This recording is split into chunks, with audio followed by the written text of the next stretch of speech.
दोस्तों, चैत्र नवरात्रों में ज्वारे का क्या करें? अखंड ज्योत की बाती का क्या करें? अखंड ज्योति में जो तेल होता है बच जाता है, उसका क्या करें? नवरात्र कब समाप्त होंगे और कब से शुरू हो रहे हैं? 2024 में कन्या पूजन कब करें? कितने व्रत पढ़ेंगे? हरे भरे जौ का क्या करें? दोस्तों, आज हम जानेंगे सब कुछ इस वीडियो में। हे माता रानी, जो आपकी इस वीडियो को सच्चे दिल से लाइक करें, उसकी गरीबी जन्म जन्मांतर की परेशानी दूर कर देना। जय माता दी। दोस्तों, मुझे यह वीडियो फिर से इस वजह से बनाना पड़ रहा है ताकि नवरात्रि में आप सब बाद में गलती न कर बैठे। अर्थात नवरात्रि के बाद में जो चावल होते हैं, जो जौ होते हैं, जो ज्योत की बत्तियां होती हैं, जितनी भी हम नवरात्रि के समय में सामग्री चढ़ाते हैं, उन सब का क्या करें? यह सब आप गलत तरीके से नदी में विसर्जित कर देंगे, इसके फायदे नहीं जान पाएंगे।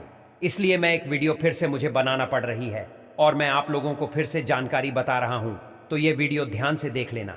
इस वीडियो को देखने के बाद आपको पूर्ण रूप से समझ में आ जाएगा कि इस सामग्री का क्या करना चाहिए। दोस्तों, सबसे पहले जानते नवरात्रों की पूजा का शुभ मुहूर्त, कलश स्थापना का शुभ मुहूर्त। देखिए, 2024 में 9 अप्रैल के दिन यानी मंगलवार को नवरात्रि का पहला व्रत रखा जाएगा और अंत में 17 अप्रैल दिन बुधवार के दिन नवरात्रि समाप्त हो जाएंगे, यानी आखिरी व्रत 17 अप्रैल को सुबह रखा जाएगा और कन्या पूजन इसी दिन किया जाएगा। यह व्रत चैत्र नवरात्रि के पूरे 9 पड़े हैं, ना एक भी दिन कम, ना एक भी दिन ज्यादा। पूरे व्रत आपको करने हैं। कोई पहला आखिरी व्रत करता है तो कोई पूरे 9 रखता है। अपनी अपनी श्रद्धा है, सच्चे दिल से ही व्रत रखें। अब जानते हैं पूजा का शुभ मुहूर्त। दोस्तों, चैत्र नवरात्रि में कलश स्थापना का मुहूर्त रहेगा 9 अप्रैल को सुबह 6:02 से प्रारंभ है, जो सुबह 10:01 तक रहेगा। यदि आप किसी कारणवश इस मुहूर्त में पूज ना कर पाए, कई लोगों के पास समय नहीं होता है, कामकाज में व्यस्त हो जाते हैं, घर में यदि आप किसी वजह से परेशान हैं, आपके पास समय नहीं है, तो नवरात्रों में एक और मुहूर्त है। आप उस मुहूर्त में भी पूजा कर सकते हैं। वह मुहूर्त है अभिजीत मुहूर्त, जो कि इसका समय रहेगा सुबह 11:57 से 12:48 तक रहेगा। इस मुहूर्त में भी आप पूजा पाठ अवश्य कर सकते हैं। क्योंकि समय ना होने के कारण आप नवरात्रि का सामान नहीं खरीद पाएंगे, तो आप इस मुहूर्त में भी पूजा कर सकते हैं। देखिए, आप में से अधिकतर जो लोग हैं नवरात्रि में बहुत सारे गलती कर बैठते हैं। ऐसे गलती की 9 दिन तक आप माता रानी की खूब पूजा करते हैं। माता रानी की पूजा करने के बाद जो चावल होते हैं, जो श्रृंगार का सामान होता है, अगरबत्तियां की जो कही जाए, जली हुई भस्म होती है, जो श्रृंगार का सामान होता है, जो दैवी सिक्का होता है, यह सब नदी में जाकर के विसर्जित कर देते हैं। यही सबसे बड़ी मूर्खता है। सारी जानकारी इस वीडियो में मैं आप लोगों को विस्तार से बताऊंगा। इनका क्या करना चाहिए, कैसे करना चाहिए, क्योंकि आज मुझे दैवीय प्रेरणा मिली, मुझे गुरुओं के द्वारा प्रेरणा मिली कि आप यह जानकारी समाज में बताइए। क्योंकि अधिकतर लोगों को नवरात्रि में 9 दिनों तक खूब पूजा करते हैं, पूजा करने के बाद भी उन्हें फल नहीं मिलता। क्यों फल नहीं मिलता? यही सबसे बड़ी गलती करते हैं। माता रानी स्वयं उन्हें प्रसाद देकर के जाती हैं, उनको फल प्रदान करके जाती है, लेकिन व्यक्ति उस फल का सदुपयोग नहीं कर पाते। देखिए, जो अगर कुआं आपके पास में है और अगर आप कुएं से पानी नहीं निकालेंगे तो आपकी प्यास कैसे बुझेगी? ठीक उसी प्रकार आपको जानकारी नहीं है। प्रसाद तो आपके पास में है, लेकिन उसका प्रयोग करना नहीं कर रहे हैं। कहने का मतलब है, मैं जो तरीका बताऊंगा, इस तरीके से आपके जीवन में चल रही परेशानी, गरीबी, रोग, दोष, तकलीफ, हर प्रकार की मनोकामना की पूर्ति होगी। वीडियो को ध्यान से देखना। आज मुझे अपने गुरुओं के द्वारा प्रेरणा मिली है, माता आदिशक्ति के द्वारा प्रेरणा मिली है, इसलिए यह जानकारी बता रहा हूं। वैसे यह जानकारी आपको पुरातन वास्तुशास्त्र चैनल के माध्यम से मिल रहा है। अगर हमारी वीडियो में बताए गए उपाय से किसी एक भी व्यक्ति का भला होता है, तो हमें भी पुण्य की प्राप्ति होती है, हमें भी अच्छा लगता है और हमें भी काफ़ी आशीर्वाद आप सभी दर्शकों का प्राप्त होता है, माता रानी की कृपा प्राप्त होती है। तो चलिए, मैं समय ना लेते हुए आज की जो वीडियो है वह 15 मिनट की ज़रूर बनने वाली है। 15 मिनट तक हो सकता है आज की वीडियो बन जाएगी, इससे भी छोटी बन सकती है, लेकिन पूरी जानकारी विस्तार से बताऊंगा। ध्यान से देखना। नवरात्रि के समय में आप कौन सी गलती करते हैं जिससे आप निर्धन रह जाते हैं? तो देखिए, ऐसा कहा गया है कि अधिकतर लोग जो चावल होते हैं, ध्यान से सुनिए, पूजा पाठ करने के बाद जो बचे हुए चावल होते हैं माता रानी को जो हम चढ़ाते हैं, वही चावल की मैं बात कर रहा हूं, ना कि जो ढेर सारे चावल रहते हैं उनकी जो माता रानी को हम क्षमा याचना करने के दौरान जो चावल चढ़ाते हैं, पुष्प चढ़ाते हैं, सिक्के चढ़ाते हैं, वह सब नदी में बहा देते हैं। वहां आपने 9 दिनों तक माता रानी की पूजा की। माता रानी ने आपको प्रसाद स्वरूप चावल दिए, पुष्प दिए, सिक्के दिए, उसे आप नदी में बहा देते हैं। यही सबसे बड़ी मूर्खता है। आज मुझे गुरुओं के द्वारा प्रेरणा मिली है, इसलिए मैं आप लोगों को यह जानकारी बता रहा हूं। तो 9 दिन का फल आपने क्या किया? सीधे नदी में जाकर के बहा दिया। ऐसा नहीं करना चाहिए। जो चावल होते हैं, पिछली वाली वीडियो में भी मैं आप लोगों को नवरात्रि की जानकारी बता रहा था, उसमें भी बताया हूं जो नवरात्रि में जो बचे हुए माता रानी के चावल होते हैं, चढ़े हुए चावल होते हैं, इन चावलों को आप अपने अन्न भंडार में रखें। अन्न भंडार का मतलब जैसे कि आप अपने घर में जो चावल पका करके खाते हैं उसमें डाल दीजिए, कुछ धन स्थान पर रख दीजिए। अब इसके बेनिफिट सुन लीजिए। और जो पुष्प रहते हैं आप इसे धन स्थान में सुखा करके रखें, अपने पर्स में रखें। जो सिक्के होते हैं इसे भी धन पेटी या पर्स में रखना चाहिए। अब इसके फायदे सुन लीजिए। जो चावल होते हैं माता रानी को चढ़े हुए मंत्रों से सिद्ध होते हैं। माता रानी को छड़े होने के कारण नवरात्रि में माता नवदुर्गा साक्षात 9 स्वरूप में विराजित रहती है। तो ये जो चावल होते हैं जागृत अवस्था में हो जाते हैं। आप इस प्रकार के चावल को आप खाते हैं तो आपके शरीर में, क्योंकि 1 से 2 दाने आपको जो चावल पका रही है उसमें आपकी गृहिणी को बोल देना है। घर में जो खाना बनाती है उन्हें बोल सकते हैं माता बहनों को, तो डाल करके नित्य आप इसे पकवाएं। तो क्या होता है, आपके शरीर में इस चावल को खाने के बाद रोग दोष व्याधि किसी भी प्रकार की जो आपके शरीर में कष्ट है, शारीरिक पीड़ा है, मानसिक पीड़ा है, वह दूर हो जाती है और माता रानी की आपको कृपा प्राप्त होती है। माता रानी की कृपा से शरीर में एक ऐसी ऊर्जा उत्पन्न होती है जिस ऊर्जा से आप अपने आप को स्वस्थ महसूस करते हैं और आप जहाँ भी चले जाइए, जिस भी कार्य को करिए, वह कार्य आपका सफल होता है। और कभी भी इन चावलों को थोड़ा सा खाते हैं आपका पेट भर जाता है, यानी कि इसमें तृप्ति जल्दी मिलती है और आपके घर में कभी भी अन्न नहीं खप। यह देखा गया है। आप में से अधिकतर जो लोग हैं माता रानी को श्रृंगार का सामान ज़रूर चढ़ाते हैं और श्रृंगार का सामान चढ़ाने के बाद इसे आप लोग नदी में बहा देते हैं या फिर अन्य को दे देते होंगे। तो ऐसा नहीं करना है। जो श्रृंगार का सामान आप चढ़ाते हैं माता रानी के लिए, 9 दिन के बाद इस श्रृंगार के सामान को आपके घर की जो शादीशुदा महिलाएं हैं उन्हें देना चाहिए। इससे क्या बेनिफिट होता है? इससे अखंड सौभाग्य की प्राप्ति होती है। जब तक वह माता बहनें श्रृंगार करेंगी, जो भी माता रानी को चढ़ा दिया हुआ आपने दिया श्रृंगार करेंगी, तब तक अगर साक्षात स्वयं काल भी उनके पास आ जाए उनके पति को ले जाने के लिए, मृत्यु के घाट उतारने के लिए, तो उनका बाल भी बांका नहीं कर पाएगा। अखंड सौभाग्य की प्राप्ति होती है। महिलाएं घर की साक्षात लक्ष्मी होती है। इसीलिए जो बचा हुआ माता रानी को चढ़ाया गया श्रृंगार का सामान होता है, माता बहनों को देना चाहिए। अब इधर मैं आप लोगों को बताना चाहूँगा, आप में से अधिकतर लोग जो ज्योत का बचा हुआ तेल होता है इसे क्या करते हैं? नदी में विसर्जित कर देते हैं। सबसे बड़ी यही गलती है। जो ज्योत का बचा तेल होता है, दिन तक जो ज्योत आप लोग जलाते हैं तो क्या होता है, 9 दिन तक ज्योत जलने के कारण ज्योत में जो तेल बचा हुआ होता है जागृत अवस्था में होती है। जागृत चीज ही अपना पूर्ण से प्रभाव दिखाती है। आपने देखा होगा सभी मूर्तियों की पूजा नहीं होती। जब कुम्हार मूर्ति बनाता है या फिर पत्थर वाले जो कारीगर मूर्ति बनाते हैं तो उस मूर्ति की पूजा नहीं होती, उसी पूजा होती है जिसकी प्राण प्रतिष्ठा हो। तो कहने का मतलब है कि ज्योत का जो बचा हुआ तेल होता है ज्योत जलने के कारण जागृत अवस्था में हो जाती है। तो अगर आपके हाथ पैरों में दर्द होता है, किसी ने आपके ऊपर काला जादू कर दिया, आपको शंका हो रही है, तो इस सिचुएशन में आप क्या करें? जो ज्योत का बचा हुआ तेल होता है आप अपने सिर में लगाइए। शरीर के 7 हिस्सों में लगाना होता है। सिर में लगाइए, आप अपने कंठ में लगाइए, आप अपने हृदय में लगाइए, आप अपने जो जांघों में लगाइए, और हो सके तो आप अपने जो शरीर के आपको 7 हिस्सों में लगाना होता है। तो शरीर पे कैसा भी तंत्र विकार लगा हो, किसी ने काला जादू, भयंकर काला जादू कर दिया हो, जिसका तोड़ बड़े बड़े कहा जाए, तो जो ओझा लोग होते हैं तो ओझा लोग भी नहीं कर पा रहे हैं, तो ओझा लोग से भी ज्यादा पावरफुल काम करेगा। यह माता रानी की साक्षात कृपा होती है। तत्काल देखना, 5 मिनट में आराम मिलेगा। आज हमें हमारे गुरु के द्वारा इस वजह से प्रेरणा मिली कि यह जानकारी समाज में बताई जाए इस जानकारी से आपका भला होगा। अब जो ऊंझा लोग हैं, इनके चक्कर आपको लगाने की जरूरत नहीं है। वो दिन तक पूजा करते हैं, पूरे 1 साल के लिए जोत का बचा हुआ तेल बचा करके रखें।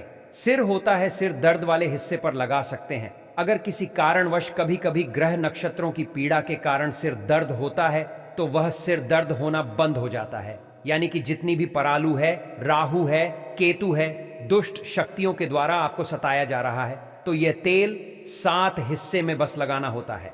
शरीर के 7 हिस्सों में लगा लीजिए। सिर, पैर, हाथ, कोहनी, या फिर आप अपने हृदय में लगा सकते हैं, कंठ में लगा सकते हैं। इस प्रकार से आपको 7 हिस्सों का चुनाव करना होता है। तो कैसी भी आपके जीवन में परेशानी हो, शरीर में शारीरिक पीड़ा हो, सारी पीड़ा दूर हो जाती है। चलिए मैं आप लोगों को बताना चाहूँगा, अगरबत्ती की जो भस्म आप जलाते हैं, या फिर आप गोबर के कंडे जलाते हैं, या फिर आप माता रानी के लिए जो भी चीज़ों को जलाते हैं, तो इनकी भस्म का क्या करना चाहिए। जलाने के बाद जो अंतिम चीज़ होती है वह चीज़ भस्म होती है। भस्म का क्या करना चाहिए, तो पूरे साल के लिए, 1 साल के लिए इस प्रकार की भस्म को बटोर करके रखना चाहिए। जो अगरबत्ती की भस्म है, या फिर कहा जाए गोबर के कंडे की भस्म रखी है, क्योंकि माता रानी को हम जो कच्ची धूप जलाते हैं उसकी भस्म भी काफ़ी सारी हो जाती है। क्या इसे मैं नदी में बहा देना चाहिए? अगर ज़्यादा है तो नदी में बहा दीजिए। बाकी कम से कम आपको 1 साल के लिए आपको यह भस्म अपने पास में ज़रूर रखनी चाहिए। मैं भस्म के बेनिफिट बता रहा हूं और इसके फायदे बता रहा हूं। इससे पहले अभी तक जय माता दी नहीं लिखा है तो जय माता दी लिख दीजिए। अगर आप जय माता दी लिखते हैं तो हमें भी काफ़ी गर्व होता है, और हम जो जानकारी बताते हैं उसमें हमें आनंद मिलता है। तो जो भस्म होती है, इसका क्या करना चाहिए। अगरबत्ती की जो भस्म होती है, इसे पूरे 1 साल के लिए आपको बचा करके रखना होता है, और इसे थोड़ी थोड़ी आपको खानी होती है। अगर आप चाहते हैं कि आपकी अध्यात्म उन्नति हो, आपकी प्रगति हो, तो यह थोड़ी थोड़ी मात्रा में खाना शुरू कर दीजिए। आपके जो सोचने समझने की क्षमता है इतना ज़्यादा पावरफुल हो जाएगी कि आपके आसपास में रहने वाले लोग जितना सोचते हैं उससे 1000 गुना ज़्यादा आपकी सोच बढ़ जाएगी। जिस भी कार्य को करने के लिए जाएंगे उस कार्य में आपको तरक्की मिलना शुरू हो जाएगी। और एक खास बात, छोटे बच्चों को गांव में चाहे शहर में रहते हैं, कहीं भी रहते हैं, नज़र तो बहुत ही जल्दी लग जाती है।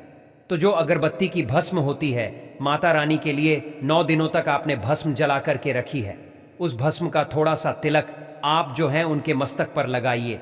या फिर चाहते हैं तो जिस हिस्से में दर्द हो रहा है, जैसे कि पेट में अचानक से दर्द हो रहा है, कई लोग प्रेत वगैरह डाल देते हैं, ये सब अधिकतर देखा गया है, इसलिए मैं जानकारी बता रहा हूँ। तो उस हिस्से पर आप जो है इस भस्म को रगड़ दीजिए, अच्छी तरीके से भस्म लगा दीजिए। तो पेट में अगर प्रेत लगा हो, प्रेत भस्म हो जाएगा, बाहर निकल जाएगा। सिर दर्द हो रहा है, सिर में लगा दीजिए। यानी कहने का मतलब है कि यह आपके हर प्रकार के दुख, तकलीफ, बाधाओं को दूर करने का काम करता है। नित्य खाएंगे। अपने छोटे बच्चे को खिलाना शुरू कर दीजिए। पढ़ने लिखने में कमज़ोर है, ऐसे में जो बुद्धि है स्थिर हो जाएगी। कई लोग पढ़ने लिखने को बांध देते हैं, कई लोग किसी की किस्मत को बांध देते हैं। तो इन सारी समस्याओं से छुटकारा पाना चाहते हैं तो इस भस्म का तिलक प्रतिदिन ज़रूर लगाइए। अगर इनका तिलक लगाते हैं तो फिर ये अति उत्तम है। सोने पर सुहागा होगा आपके लिए, और आपके बच्चे की जो पढ़ने लिखने की जो क्षमता है काफ़ी बढ़ जाएगी। आप जहाँ भी जाएं आपको भी अध्यात्म उन्नति मिलेगी। इस भस्म का जब तक तिलक आपके सिर पर लगा रहेगा, कोई भी आपका बाल बांका नहीं कर पाएगा। अगर आपके ऊपर कोई व्यक्ति तंत्र विकार करता है, करने का प्रयास भी करेगा, तब भी नहीं लगता है। हमारे चैनल का मकसद है जनहित एवं जन कल्याण करना। आइए जानते हैं कि ज्योत की बाती का क्या करना चाहिए। आप में से अधिकतर लोग या तो नदी में बहा देते हैं ज्योत की बाती को, या फिर आप में से जो अधिकतर लोग हैं ये धन स्थान पर रखते हैं। इससे फायदा नहीं मिलता। ज्योत के बाती हमेशा जागृत अवस्था में रहती हैं। ध्यान से सुनना ज्योत की बाती को। हमेशा आप जो है अपनी बाजू पर पहनना, बाजू बंद की तरह आपको इसे पहनना चाहिए, इसे भुजा में पहनना चाहिए। हमारे कई ऐसे तांत्रिक महात्मा तथा कई सारे से तांत्रिक लोग हमारे साथ जुड़े हैं। तांत्रिक महात्मा भी है। तांत्रिक महात्मा क्यों बोल रहा हूँ, क्योंकि उन्हें तंत्र की भी जानकारी है। वह एक प्रकार के महात्मा भी है, उन्हें धर्म की जानकारी भी है। तो मैं उन्हीं के आधार पर मैं जानकारी बताऊंगा कि ज्योत की बाती को हमेशा बाजू में बाजूबंद की तरह पहनना चाहिए। अगर लड़की है तो लड़की से अपनी भुजा में आपको इसे पहनना चाहिए। क्यों पहनना चाहिए? क्योंकि यह कोई साधारण बत्ती नहीं है। यह साक्षात माँ दुर्गा का आशीर्वाद होता है। यह साक्षात माँ दुर्गा की कृपा होती है, प्रसाद होता है। 9 दिन तक अखंड जलने के कारण यह चैतन्य हो जाता है। इसमें प्राण आ जाते हैं, इसमें शक्ति आ जाती है। इसलिए इसे पहनने के बाद निम्न प्रकार के फायदे मिलते हैं। अगर आप इस प्रकार के फायदे लेना चाहते हैं तो यह जोत की बाती अवश्य धारण करें। इसको धारण करने के बाद जो 9 प्रकार के फायदे कहे हैं संत महात्मा ने, वही फायदे मैं आप लोगों को इस वीडियो में बताऊंगा। अभी तक कमेंट बॉक्स में जय माता दी नहीं लिखा है तो जय माता दी लिख दीजिए, और वीडियो को लाइक नहीं किया है तो वीडियो को लाइक कर दीजिए। प्रथम फायदा, अकाल मृत्यु एवं दुर्घटना से बचाता है। अगर कोई भी व्यक्ति इसे बाजू में पहनता है, धारण कर है, तो ऐसे व्यक्ति की कभी भी दुर्घटना नहीं होती, ऐसे व्यक्ति की कभी भी अकाल मृत्यु नहीं होती, क्योंकि ऐसे व्यक्ति के साथ में साक्षात मां दुर्गा की शक्तियां चलती हैं। ये जो आप धागा धारण कर रहे हैं ना, ये आप जो बाजू में बाती पहन रहे हैं, ये कोई साधारण बत्ती नहीं है, ये साक्षात नव दुर्गा का आशीर्वाद होता है, एक प्रकार का सुरक्षा कवच होता है। तो इसे पहनने के बाद कभी भी अकाल मृत्यु नहीं होती एवं दुर्घटना से यह हमेशा बचाव करने का काम करता है। इसका दूसरा फायदा, नजर दोष एवं तंत्र बाधा से बचाता है। आप में से अधिकतर लोग हमें बोलते हैं कि नजर दोष से परेशान रहते हैं, क्या करें? तो अगर आप नजर दोष से बचना चाहते हैं, आप चाहते हैं कि आपकी अध्यात्म उन्नति में किसी की नजर दोष ना लगे, आपकी उन्नति हो, प्रगति हो, तो बिल्कुल ही इसे धारण करिए। नजर दोष एवं तंत्र बाधा से बचाता है। कितना बड़ा तांत्रिक व्यक्ति क्यों ना आपके ऊपर में तंत्र क्रिया कर दे, वह तंत्र क्रिया नहीं लगेगी, सदा आप बच्चे रहेंगे। इसका तीसरा फायदा, भूत प्रेत एवं नीच शक्ति से बचाता है। आप कहीं भी मरघट में जाकर के सो जाए, इसको पहनने के बाद भूत प्रेत आपका बाल भी बांका नहीं कर पाएगा। तो भूत प्रेत एवं नीच शक्ति से इसको पहनने के बाद हमें बचाव होता है। इसका चौथा फायदा, लक्ष्मी की पूर्ण कृपा प्राप्त होती है। जो लोग चाहते हैं कि माता लक्ष्मी सिद्ध हो जाए, उनके जीवन में उनकी कमी ना हो, तो ऐसे व्यक्ति इसे अवश्य धारण करें। लक्ष्मी माता की पुण्य कृपा प्राप्त होता है एवं नव दुर्गा का आशीर्वाद भी मिलता है। इसका पांचवा फायदा, अभी तक वीडियो को लाइक नहीं किया है तो लाइक जरूर कर देना। और हाँ, फिर से मैं गुजारिश कर रहा हूं, जय माता दी नहीं लिखा है तो जय माता दी लिख देना, तो दैहिक, दैविक और भौतिक ये सुखों की प्राप्ति होती। इसको धारण करने के बाद जो लोग दैहिक सुख प्राप्त करना चाहते हैं, दैविक सुख प्राप्त करना चाहते हैं, भौतिक सुखों की प्राप्ति करना चाहते हैं, ऐसे व्यक्ति को इसे अवश्य धारण करना चाहिए। इसका छठा फायदा, मनवांछित कार्य सफल होता है। आपने लंबे समय से जो मनवांछित कारक सोच करके रखा है वह सफल नहीं हो पा रहा है, तो इसको धारण करने के बाद मनवांछित कार्य सफल होना शुरू हो जाता है। इसका सातवां फायदा, इच्छित नौकरी की प्राप्ति होती है। मैं वीडियो के बीच में ही बताया हूं कि हमारे साथ बहुत सारे ऐसे लोग जुड़े हुए हैं जो कि शासकीय पद पर पदस्थ है, तो इसको धारण करने के बाद इच्छित नौकरी की प्राप्ति होती है। इसका आठवां फायदा, दैविक सिद्धि की प्राप्ति होती है। आप में से अधिकतर लोग बोलते हैं, ना गुरुजी, हमें सिद्धि प्राप्त करनी है, इसके लिए क्या करें? आपने मंत्र जाप भी किया, ढेर सारे माता रानी के, कोई बात नहीं है। अगर मंत्रधार जप करने के बाद अगर आप इसे धारण कर ले तो वह सिद्धि हमेशा के लिए बनी रहती है। तो यह वीडियो देखने के बाद आप समझ ही गए होंगे कि जोत की बाती का क्या करना चाहिए। अगर यह जानकारी अच्छी लगी हो तो इस वीडियो को लाइक ज़रूर करना और जन कल्याण के लिए इस वीडियो को आगे ज़रूर शेयर करना। इस वीडियो को देख करके बहुत से लोगों का भला हो सकता है। आज की जानकारी यहीं पर समाप्त करता हूं। माता रानी जो आपकी इस वीडियो को लाइक करें, उसकी झोली खुशियों से भर देना, उसकी गरीबी दूर कर देना। जय माता दी।